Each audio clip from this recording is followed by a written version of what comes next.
Hi, I'm Chilu. And I'm Sal, and this is our next make. We just got back from a much needed vacation. It was great to relax a bit and just enjoy life.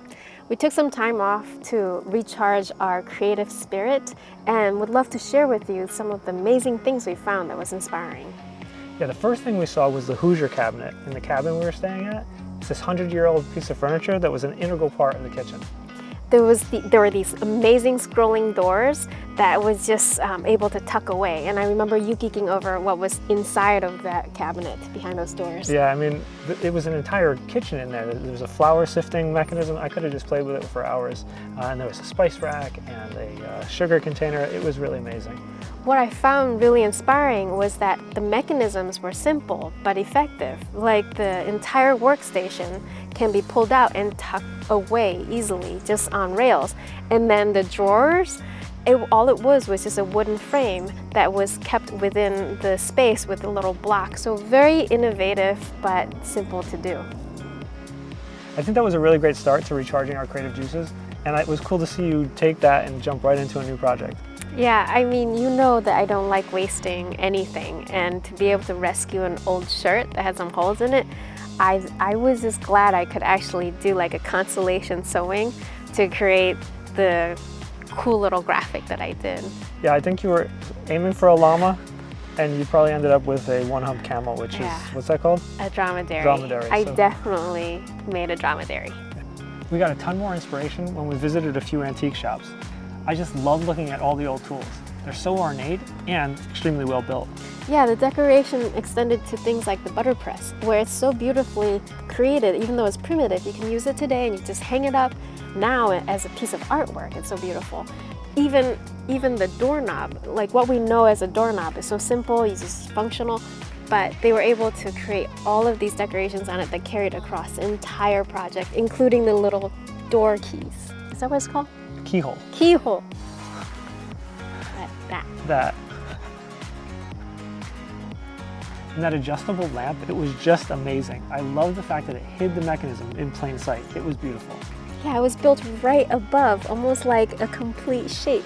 The other lamp that we saw had this beautiful sailboat on it. It's just, people take time to tell a story with the decoration, the artistry. So it's very inspiring. It makes me want to do more with the projects that we do. All of those antiques were really inspiring, but then we visited the Octagon House. It's not only a historically significant building, but it's one extremely cool piece of architecture. I just love how that shape made the coffered ceilings even more awesome. And I love all of the cool furnishing, like the few wood-burning stoves and that grandfather clock. Yeah, and I saw the most amazing drop leaf table in the conservatory. I was geeking out over it. It's definitely something we want to build in the future. There's so many cool things in that conservatory. Remember that 8-person sled that we saw there? It would be amazing to ride one of those in the snow. Yeah, that would be epic. And I saw you looking at all those little wooden toys. Yeah, they were fun. The little guys didn't stand. The women stood fine, but the guys kept falling over. Yeah, I know you love miniatures. I know you still have your micro machine set from when you were a kid. Fun stuff. But also in the kitchen, if you remember, between the kitchen and the dining room, there was that sort of closet that opened up and you can access the dishes from either side. That was really cool. I love pieces of architecture like that. They're very clever. Yeah, to be able to have something stored away, but you can get it from the space that you need. It's just a great idea.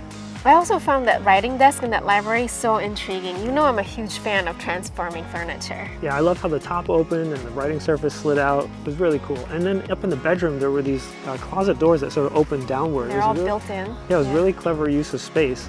And then that weird hidden drawer that we had no idea what that piece of furniture was until we looked it up, right? Yeah, I had to look it up, and there was a debate whether or not it's a dough desk, like a dry sink, or a commode, and I think we agree it's a commode. It's an indoor bathroom for days of old. Yeah, it's a cool idea, but I think we're capturing some inspiration and applying it to like a future puzzle box or something like that. Stay tuned for something like that.